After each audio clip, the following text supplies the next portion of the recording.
I was meaning to make this video last week. I got sick, didn't make it, but we're back. We're going to talk about the Speedier lab, and we're going to talk about what we got from that, or what you guys got from that, what I got a year ago, in terms of data. So you had to basically, I forget the specifics, but you had to study the motion of a accelerating object. So as a review, acceleration is change in velocity over time, and that's something important. So I'm going to say acceleration is change in v, right? Change in velocity over time.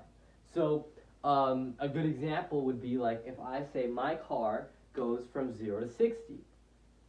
I don't know how long it takes to go from 0 to 60, right? Maybe you could take a year.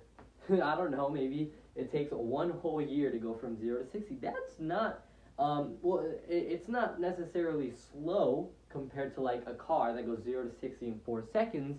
The difference is that it does it in 4 seconds, right? So it's able to accelerate really quickly. That has a large acceleration. It's how quickly can you change your velocity, not just change in velocity over time. So that's just the idea of acceleration. Many things accelerate. For example, a pen accelerates down to the earth, right? If you maybe for this lab, I don't remember. Maybe you took data on a ball rolling down a ramp, right? That is accelerating.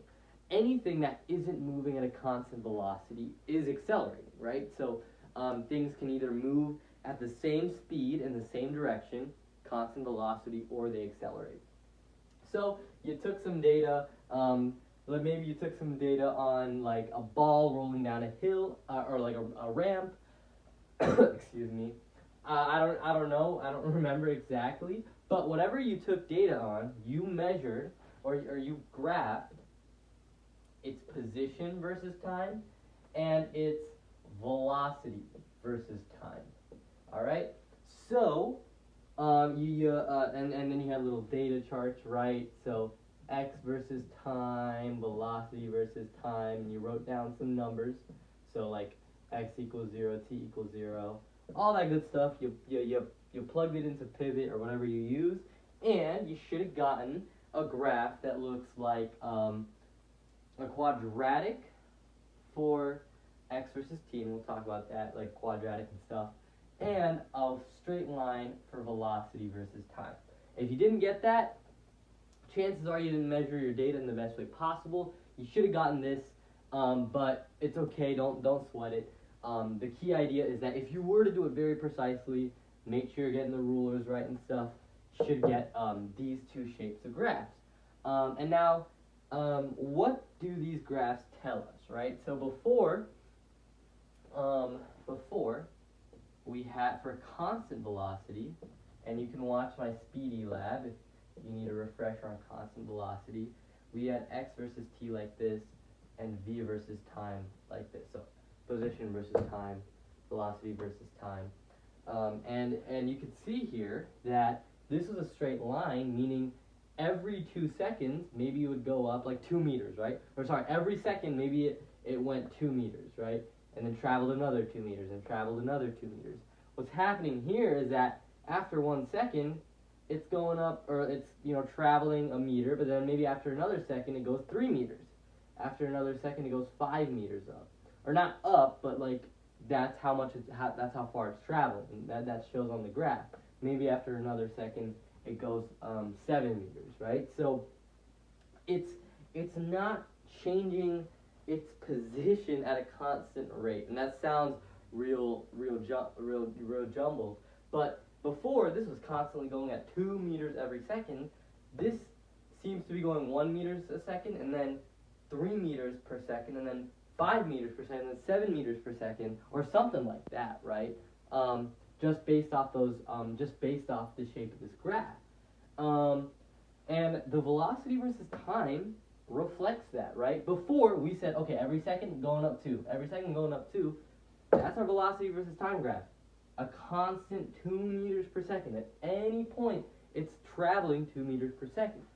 But for our new velocity versus time graph, it actually matches our position versus time graph, right? I'm saying, hey, In the first second, it goes 1 meter. But in the next second, it went 3. So that's 3 meters per second, and then 5 meters per second, 7 meters per second. Take a look at our graph.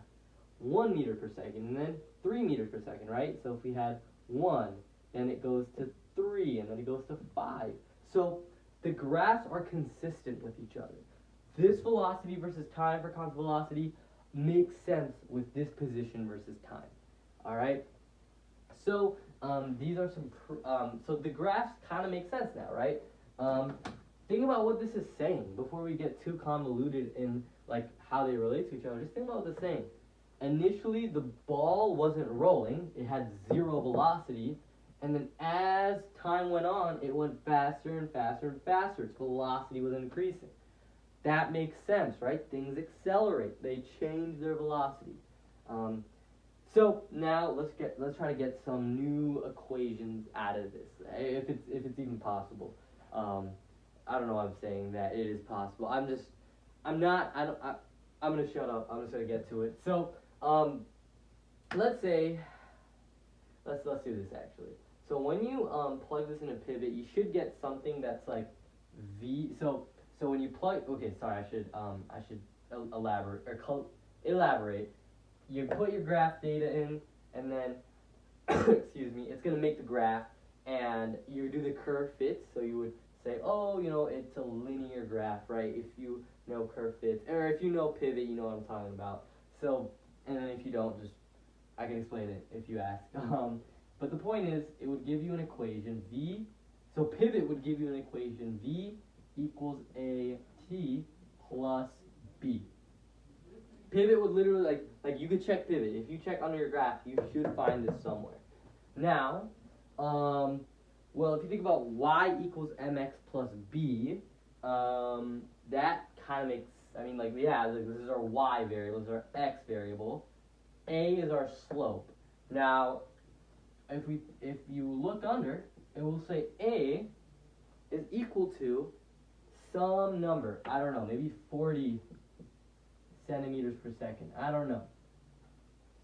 Sorry. So it would actually really say centimeters per second, right? Because this has units centimeters per second. We're doing that over seconds, hence the units. And then it should say B maybe is like 0.02 centimeters per second. What is this telling us, right?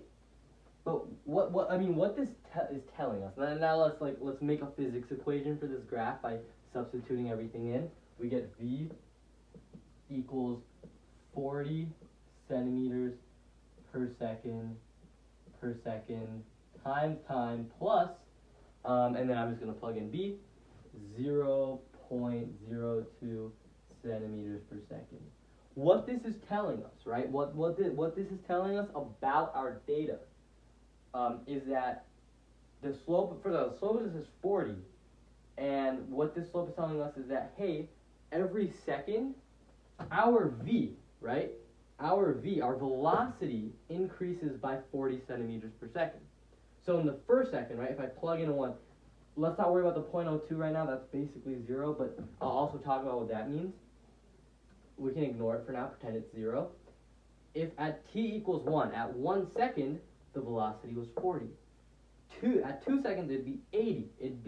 At 3, it'd be 120, 160, 200. It's increasing by 40 centimeters per second every second, hence centimeters per second, right? This is what we call our acceleration. Our acceleration is just how quickly our velocity is changing. Our ball's velocity is changing 40 centimeters per second every single second, okay? So, our brand new physics equation, right, that you can kind of substitute this in, is that V, so the velocity at a certain time, is equal to acceleration, right? So we can deduce that our 40 centimeters per second is acceleration. I'm going to substitute A for acceleration.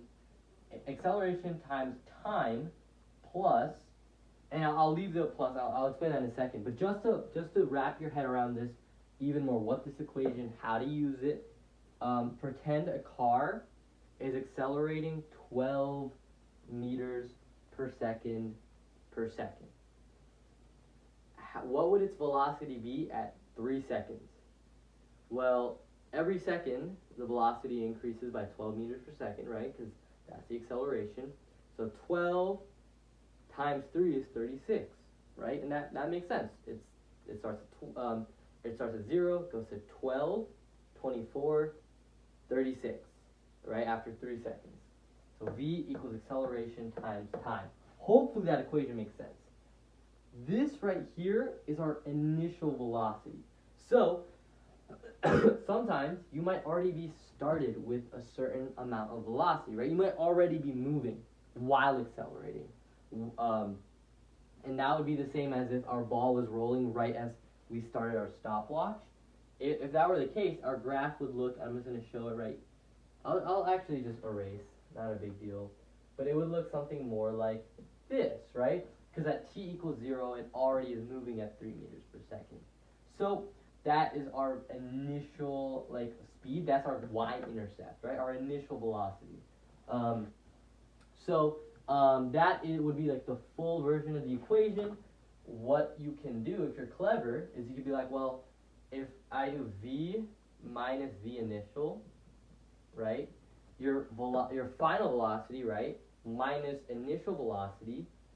That's your change in velocity, right? If you're going 12 meters per second, but initially you were at 2 meters per second, your velocity just increased by 10, right? I started at 2 plus 10, you get to 12. So that 10 is our change in velocity. And therefore, change in velocity equals acceleration times time. You can use really any form of this equation. I like this the most. But yeah, that is this equation. Now this equation, okay, we got to talk about it. I explained a little bit too much on this equation. This one's a little bit more complicated, but I'm gonna kind of run through it. Hopefully it makes sense. Excuse me. If you want to linearize this, think about how you linearize it. If it's a quadratic, hopefully you said you would square the t. So t squared. And if you're confused as to why, please watch my linearizing video. It would be t squared, so we could say x is t squared, x versus t squared. That would give us our straight line. And when pivot gives us the equation for this line, it would say x equals 1. Sorry, I was about to give away the equation. Pivot would tell us x equals a t squared plus b. It would say a is equal to, let's say, 21.2 centimeters per second t squared plus b. So okay, I'm doing this a little bit wrong. A equals 21.1 or 21.2. So b we could just say is 0.01 centimeters. So we would get x equals 21.2 centimeters per second t squared plus b. I'm doing exactly what I did here, just for my new linearized graph. So now, what does this 21.2 represent? Well, if you went around in your classroom and you asked people what was the slope of this linearized graph, which would be 21.2, right? So if you ask them, hey, what's the slope of your x versus t squared graph? And what was the slope of your velocity versus time graph? Let's say for velocity versus time, they say 60. That same group would then say 30 for their position versus time squared graph. If one group said 80 for v versus time, they would say 40 for x versus t squared. It's a pattern that this slope is always 1/2 your velocity slope. It's a pattern, right? That we would have, you discovered. That's what science is all about, discovering patterns. And this pattern is really helpful because if we know this slope is acceleration, right? So for us, 40, that was our acceleration. If this is 20, that's 1/2 our acceleration. And every single time, it's always 1/2 the acceleration. That's always what the slope is. Always. Like always, right? For a constant acceleration, that's just what happens. That's a pattern. In that equation, if we substitute in 1/2 right here, 1/2 a, we would get x equals 1/2 a t squared plus x initial. I'm going to talk about this more in my deriving kinematics equation, how to use this equation, what it tells us, right? I'm going to talk about that, and hopefully it'll make a boatload of sense. Thank you for watching, and stay tuned for like my deriving kinematics equations, where I'll kind of show you some more equations. Thank you.